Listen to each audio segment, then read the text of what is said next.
It's everything I expected it to be, and that's not exactly a good thing.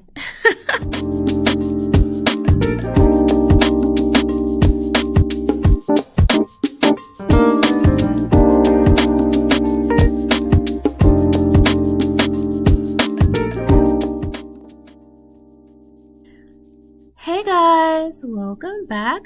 Today we're discussing Coming to America. Coming to America is a sequel to Coming to America, the romantic comedy which originally aired in 1988. Eddie Murphy and Arsenio Hall reprised their roles as now King Akeem and a new generation of Jaffar face challenges and adventures at home and abroad.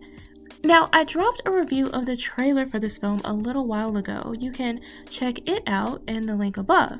At that time, I had concerns about the premise of this film, namely this idea that Prince Akeem, who defied his family, who defied tradition, and flew out to New York looking for the love of his life, just somehow had a child with some random woman while he was there, and didn't know or apparently didn't care about that child for some 30 years.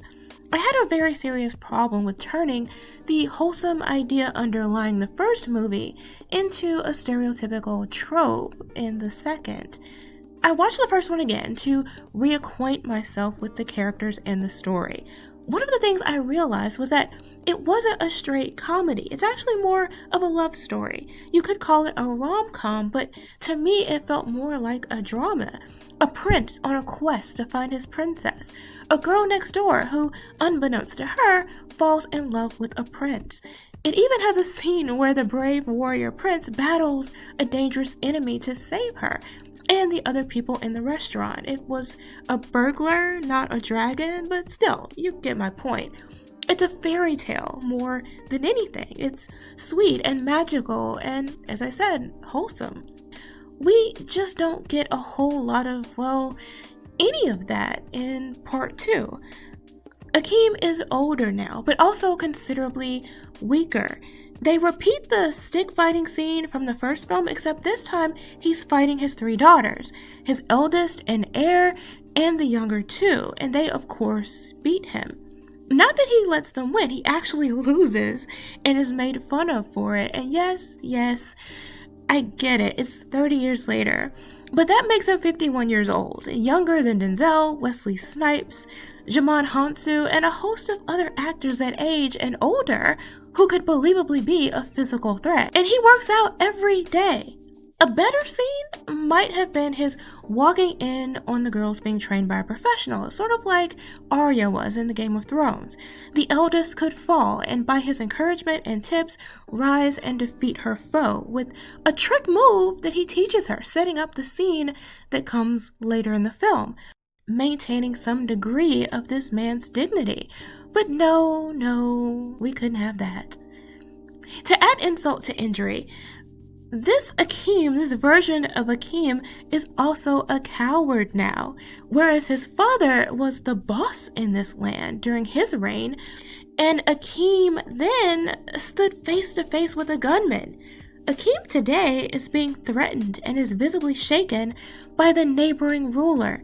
And this is a guy acting more like a warlord, child soldiers and all, than the son of the most prestigious honorable gentleman we saw in the last film, who presented his daughter for Akeem to wed. The daughter makes an appearance too, still hopping and barking 30 years later. A curse, they call it. So we're to believe that Akeem just let her go on like that, suffering for no reason? He's bereft of compassion as well, apparently.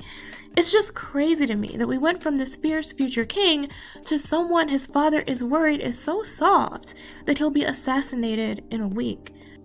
And last but not least, and I mean, there's a lot more I take issue with here, but I'm going to try and keep this video short. Here's the kicker. Look, Akeem's son is a product of rape.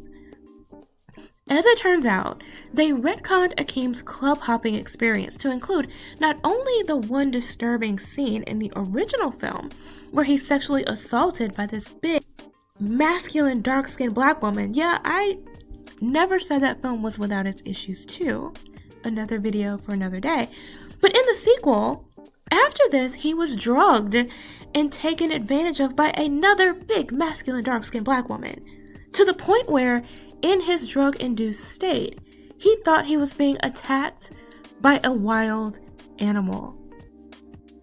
And this son of his may not even be his because the baby mom's was a self-described hoe in her younger days.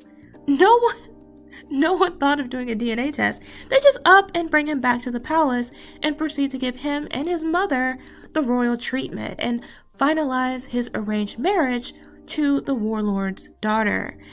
Now, initially, the kid is on board with the marriage because he's attracted to the girl and the lifestyle.